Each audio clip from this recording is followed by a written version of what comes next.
It's been a little while since we've seen Merle in the flesh. I got a little cameo last year in the mind version for Daryl. What's it like? What's he up to when we find him? Can you say anything about his mindset? No, he wasn't pleased at all. But, things change, people move on. He has a wonderful, wonderful prosthetic that's very handy. You can eat with it, cook with it, kill with it, and it works. Very handy. It's better than a hand.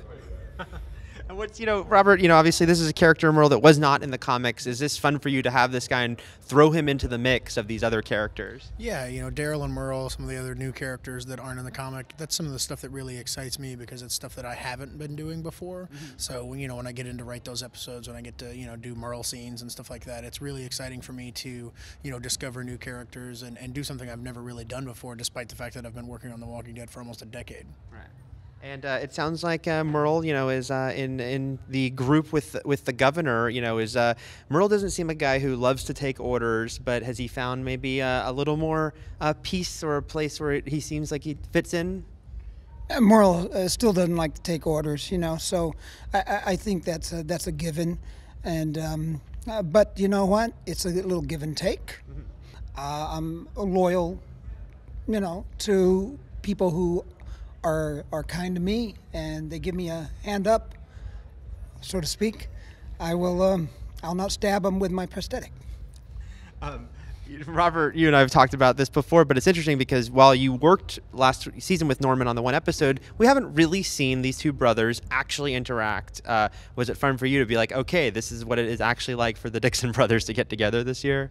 It's kind of like when you have two characters that have some sort of energy toward one another. The more you keep them apart, the more the audience and the fans want it to happen, and that's what's going on with Merle and Daryl. So it's been kind of cool, yeah. But we do.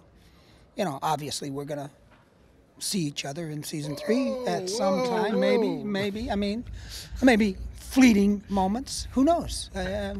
How's that? I got out of that. You did a good job. I did. Well, I will put you on the spot, Robert, just to say how much have you, how much thought did you put into that it is kind of a big moment to actually see Daryl and Merle, who some people might think we saw together, but we never really have, and what it'd be like. It is something that we tease quite a bit in the third season. I mean, we're aware that the fans love these two characters and that they definitely want to see them, together, existing together, interacting together, because that isn't something we've really seen in the show, even though they're both, extremely well-defined characters that, have a huge fan base. And so, it is something that we build to. And if it happens in the third season, which it probably does, it's going to be something that, we took a lot of care toward.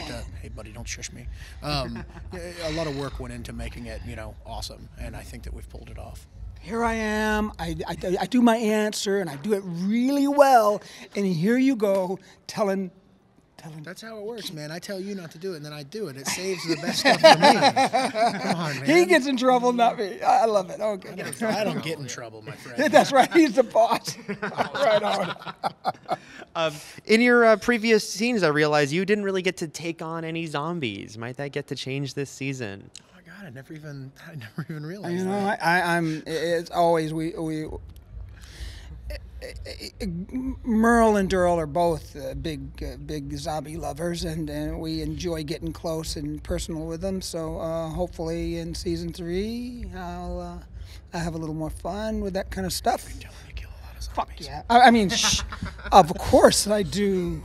I do encounter zombies, and yes, I do kill zombies. A lot of fun. He has a knife on his arm, so that gets used quite a bit. Not just for cutlery, not just for eating. No, it's not just for cooking anymore. No, baby. That thing's about 18 inches long, and it's nice. Yeah, fillet. Robert, this season you do have characters in different places in a more dramatic way. Was it interesting for you to kind of have these different groups this time and see how they eventually perhaps might come together? Well, it's expanding the world quite a bit. It's having 2 separate camps and 2 different locations and 2 different environments, which is really kind of expanding the show and allowing us to do a lot of cool stuff and a lot of different stuff, and seeing what life is like in the prison and what life is like in Woodbury and what their goals are, and setting them up on a collision course, which is really what this season is about, has been a lot of fun, and I think it elevates the show in a way that people aren't going to be able to expect, and I think it's going to have a lot of people on the edge of their seat. Collision courses are always fun.